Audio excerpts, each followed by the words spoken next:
In the beginning God created the heavens and the earth. It was the formless and empty earth, darkness covered the face of the deep, and the Spirit of God moved over the face of the waters.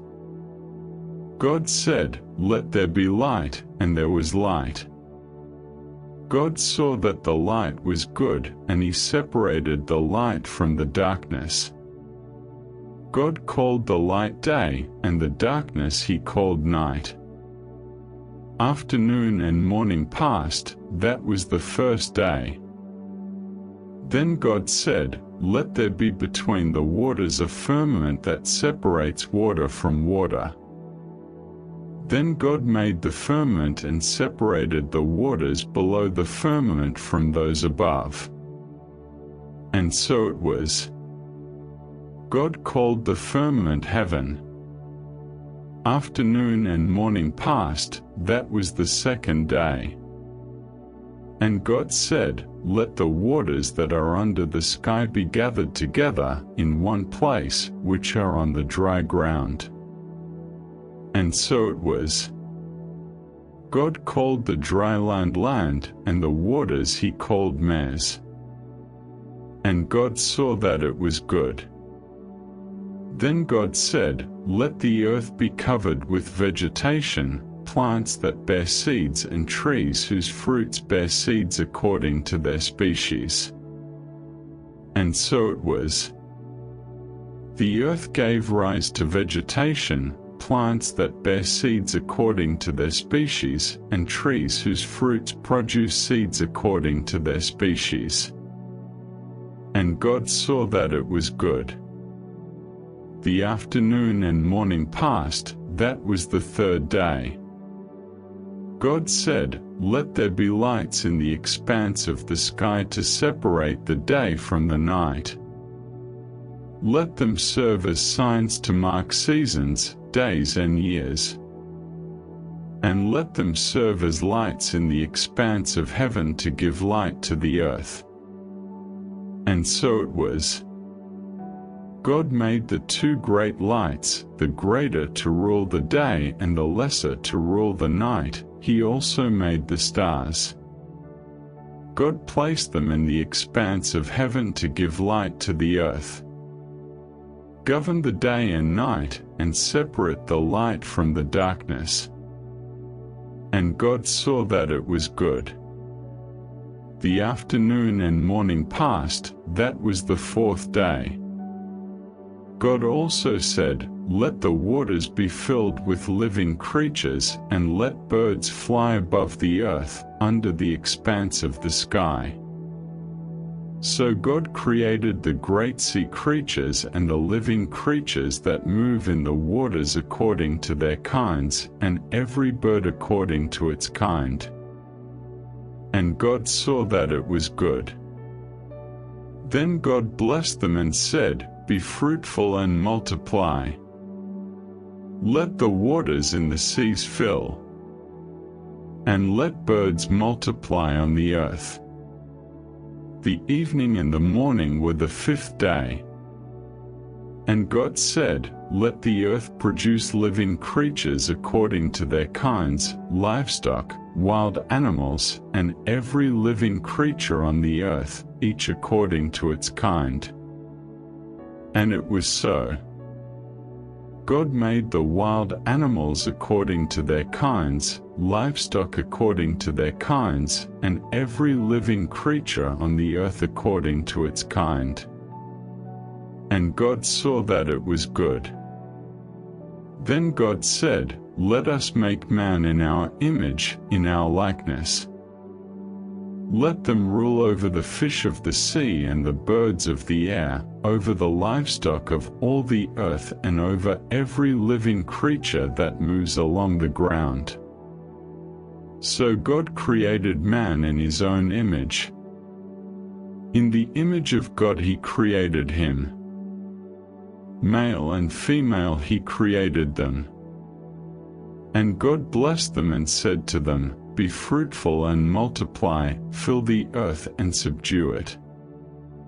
rule over the fish of the sea and the birds of the air and over every living creature that moves along the ground."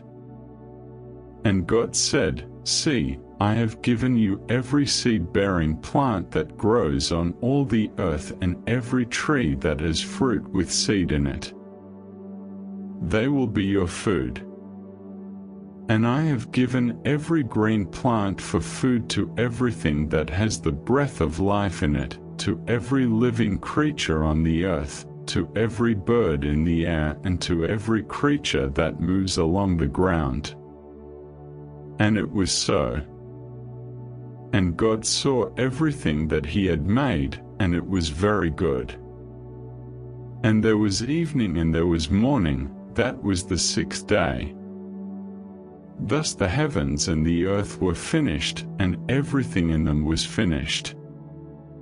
On the seventh day God had finished his work that he had done, and he rested on that day. And God blessed the seventh day and made it holy, because on it he had rested from all his work that he had done in creating Adam and Eve. This is the account of the heavens and the earth, when they were created. When the Lord God made the earth and the heavens, no shrub had yet sprouted in the field, and no plant had yet sprouted, for the Lord God had not sent rain on the earth, and there was no man to till the ground. Yet water gushed out from the ground and watered the entire surface of the ground. Then the Lord God formed man from the dust of the ground and breathed into his nostrils the breath of life, and man became a living being. Now the Lord God had planted a garden in Eden, toward the east, and there he put the man he had formed. Then the Lord God caused every tree to grow out of the ground, trees that are pleasant to the eye and good for food. In the middle of the garden were the tree of life and the tree of the knowledge of good and evil. A river flowed from Eden and watered the garden, and then it divided into 4 parts. The name of the first is Pishon. It flows through the whole land of Havilah, where there is gold. The gold of that land is excellent. There is also bdellium and onyx stone. The second river, which flows through the whole land of Cush, is the Gihon. The third river, which flows along the eastern side of Assyria, is the Tigris. And the fourth river is the Euphrates. The Lord God put the man in the Garden of Eden to take care of it and work it. The Lord God commanded the man, "You may freely eat from any tree in the garden, but you must not eat from the tree of the knowledge of good and evil, for when you eat from it you will surely die." Then the Lord God said, "It is not good for the man to be alone. I will make a helper suitable for him." Out of the ground the Lord God had formed every beast of the field and every bird of the air. He brought them to the man to see what he would call them. And whatever the man called each living creature, that was its name. So the man gave names to all the livestock, to the birds of the sky, and to all the wild animals. But there was no one suitable for the man to help him.